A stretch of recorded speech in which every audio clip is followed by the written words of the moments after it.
పార్వతీదేవి ఆ శివుడి కోసం తపస్సు చేసి ఆ ఫలితంగా వారి కళ్యాణం జరిగింది ధనుర్మాసంలోనే. జ్ఞానులకు కూడా ధనుర్మాసం ప్రియమాసమే. వైష్ణవులు నెల రోజుల పాటు ధనుర్మాస వ్రతాన్ని ఆచరిస్తారు.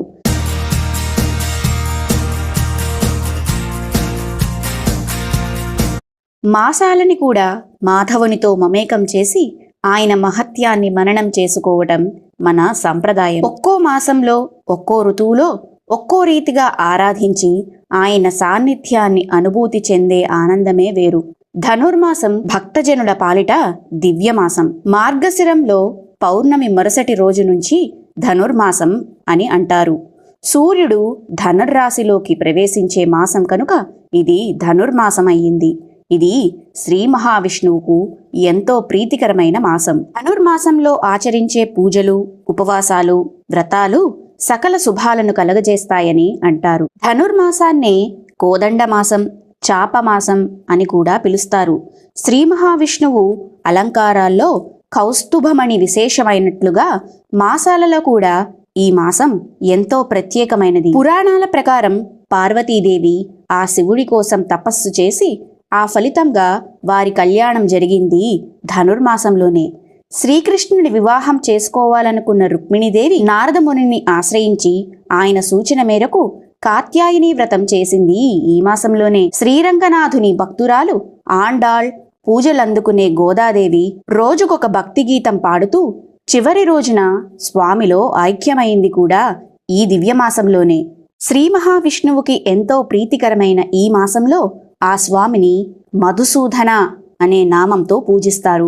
మధుసూదన దేవేశ ధనుర్మాస ఫలప్రద తవమూర్తి ప్రదానేన మమసంతు మనోరథ అంటూ ధనుర్మాస పూజాఫలంగా తమ ధర్మబద్ధమైన అభీష్టాలను తీర్చమని ఆ విష్ణువుని ప్రార్థిస్తారు. ధనుర్మాసం శుక్లపక్షంలో వచ్చే ఏకాదశిని వైకుంఠ ఏకాదశి లేదా ముక్కోటి ఏకాదశి అనే పేరుతో వేడుక చేస్తారు. భక్తులకు మాత్రమే కాదు, జ్ఞానులకు కూడా ధనుర్మాసం ప్రియమాసమే. ఇది ఆధ్యాత్మిక సాధనాలకు అనువైన సమయమని సాధకుల భావన. యోగశాస్త్ర ప్రకారం ధనువు అంటే వెన్నుముక. ఈ నెల రోజులు ఏ కాస్త ప్రయత్నించినా మనస్సును ధ్యానంపై ఏకాగ్రం చెయ్యవచ్చునని అనుభవజ్ఞులు చెబుతారు. ధనుర్మాసం అనగానే గోదాదేవి ఆసువుగా ఆలపించిన తమిళ తిరుప్పావై గుర్తొస్తుంది. గోదాదేవిని ఆండాళ్, చూడి కొడుత్తు నాంచియార్ అని తిరుప్పావై గీతాలను పాసురాలని పిలుస్తారు. గోదాదేవి ధనుర్మాస వ్రతం ఆచరించి శ్రీ మహావిష్ణువు అనుగ్రహం పొందింది. ఆండాళ్ లలిత సంగీత లయ విన్యాసాలతో కూర్చిన పాసురాలలో పరమాత్మపై భక్తి, ప్రేమలను వ్యక్తపరిచింది. అందుకే సాక్షాత్తు ఆ దేవదేవుడు ఆమె ప్రేమపూర్వక పాసురాలను హారాలుగా ధరించాడు. ఆమెను తనలో ఐక్యం చేసుకున్నాడు. కృష్ణదాసి అయిన గోదా మనస్సు ఎప్పుడూ మాధవుని మందిరంలోనే ఉండేది. తిరుప్పావైకి శ్రీవ్రతం, మేలినోము అనే పేర్లు కూడా ఉన్నాయి. ఈ గీతాలు మనలోని భక్తిభావాలను, సాత్విక ప్రవృత్తులను మేల్కొల్పడానికి ఉపయోగపడతాయి. మరి ఈ గోదాదేవి ఎవరు?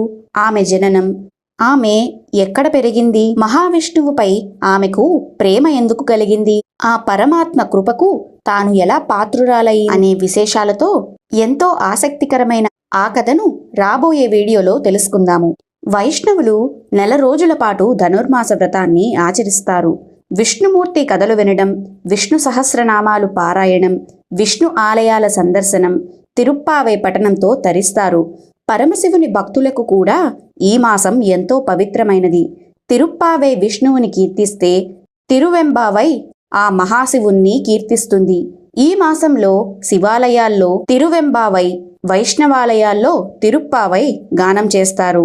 వైష్ణవం, శైవం రెండూ భిన్నం కాదు, రెండూ దైవాన్ని చేరుకునే మార్గాలేనని ధనుర్మాసం మనకి గుర్తు చేస్తుంది. మరి ఎంతో పవిత్రమైన ధనుర్మాస విశేషాలు తెలుసుకున్నాం కదా. ఈ వీడియో గనక మీకు నచ్చితే లైక్ చేయడం మర్చిపోకండి. మరో సరికొత్త వీడియోతో మీ ముందుంటాను.